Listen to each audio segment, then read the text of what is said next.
I bought the land for one reason. The dam, it wasn't some massive concrete wall like you see in documentaries. It was an old, reinforced earthen dam built decades ago to control runoff from the hills behind the property. Engineers had maintained it long before I ever showed up. The dam fed a controlled spillway into a creek that ran safely around the lowlands. Those lowlands were now a brand new HOA neighborhood. When I moved in, I checked everything: survey lines, water rights, floodplain maps. The dam sat entirely on my property, legally grandfathered in, inspected every 2 years. I had paperwork thicker than a phone book. The HOA didn't care. 2 weeks after I unpacked, I got a violation notice taped to my gate. Unauthorized structure. HOA compliance required they claimed the dam was a community hazard and that I owed unpaid HOA fees dating back 5 years, fees from before the house even existed. I called the number list. The HOA president, a man who introduced himself like a used car salesman, told me calmly, "You benefit from community infrastructure, so you owe community dues." I told him the dam wasn't community infrastructure. It predated the HOA by decades. He laughed, actually laughed. Everything inside our boundaries answers to us. That was my first red flag. I sent certified letters with deeds, engineering reports, and county permits. The HOA responded by fining me $500 a day for non-compliance. Then they escalated. One morning, I woke up to survey flags around the dam. A contractor truck sat near the spillway. I confronted them immediately. They said the HOA hired them to remove an unsafe obstruction. I showed them the county inspection report, signed 6 months earlier.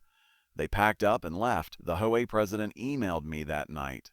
"You are obstructing necessary safety work. Any damage caused by your structure is your liability." I forwarded that email to my lawyer. My lawyer told me something chilling. The HOA had submitted a complaint to the county claiming the dam was abandoned. Abandoned. I lived there. We filed an injunction request immediately, but courts move slowly. HOA don't. 3 days later, while I was at work, my phone exploded with alerts. Neighbors texting. Unknown numbers calling. Then a photo came through. Bulldozers, they were tearing into the spillway. I drove home like my tires were on fire. By the time I arrived, the spillway was partially destroyed. The contractor said they had paperwork from the HOA and a verbal clearance from someone at the county office. I ordered them off my land and called the sheriff. The sheriff made them stop, but the damage was done. The dam was compromised, not collapsed. Not yet. I called the county water engineer myself. When he arrived and saw the damage, his face went pale. "Who authorized this?" he asked. I handed him the HOA paperwork. He stared at it for a long time and said one sentence I'll never forget. "They've just removed the only control system protecting the floodplain." That night it started raining. Not a storm, not dramatic thunder, just steady, relentless rain. The kind that fills reservoirs slowly, quietly. By morning, water levels were already higher than they'd been in years. I warned the HOA in writing. I warned the county. I warned anyone who would listen. The HOA president replied with one line. "This sounds like an attempt to intimidate the board." By the second night, emergency vehicles lined the road below. By the third morning, the dam failed. Not explosively, not violently. It simply stopped holding, and gravity did the rest. When the water finally overtopped what remained of the spillway, it moved exactly as every flood map predicted. Straight downhill into the HOA neighborhood. The evacuation orders came fast. Sirens echoed through streets that had been marketed as a safe, scenic, and elevated. Families left with what they could carry. Cars jammed the exits. The water didn't rush like a movie scene. It spread, methodical and unstoppable. Basements flooded first, then ground floors, then entire blocks were declared uninhabitable.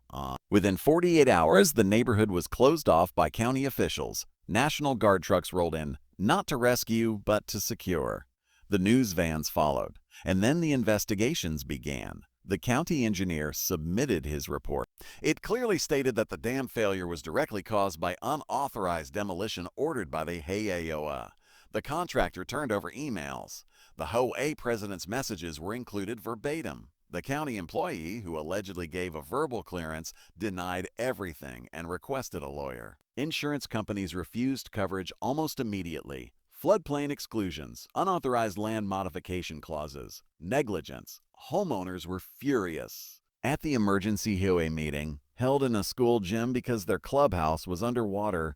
The board tried to shift blame onto me. They said I have failed to maintain the dam. That lie lasted about 10 minutes. Then my attorney stood up and distributed copies of inspection records, cease and desist letters, injunction filings, and the sheriff's incident report. Silence followed, then shouting. Homeowners demanded resignations. Some demanded arrests. The HOA president left through a side door and never returned. Lawsuits stacked up like dominoes. The HOA was sued by homeowners. The county was sued by homeowners. The contractor sued the AOA. The AHOA tried to sue me. That one didn't last long. The judge dismissed it with prejudice after reviewing the evidence. In the final ruling, the court stated that the HOA had acted recklessly, outside its authority, and in direct contradiction of established flood control laws. Thus, HOA dissolved within 6 months. Board members faced personal liability because they ignored legal warnings. Some lost their homes. Others declared bankruptcy. As for the neighborhood, it was rezoned. The county reclassified it as a restricted floodplain. No rebuilding, no appeals. Grass grows where houses once stood. The dam, it was rebuilt, this time with reinforced controls, county oversight, and permanent protection orders. The engineer who supervised it told me quietly, "This structure will outlive us both. Sometimes people ask if I feel guilty. I don't." I warned them. I documented everything. I followed the law. They didn't lose their neighborhood because of a flood. They lost it because arrogance convinced them they owned what they didn't understand. And every time it rains now, the water flows exactly where it's supposed to. Controlled, contained, and no longer at the mercy of HOA.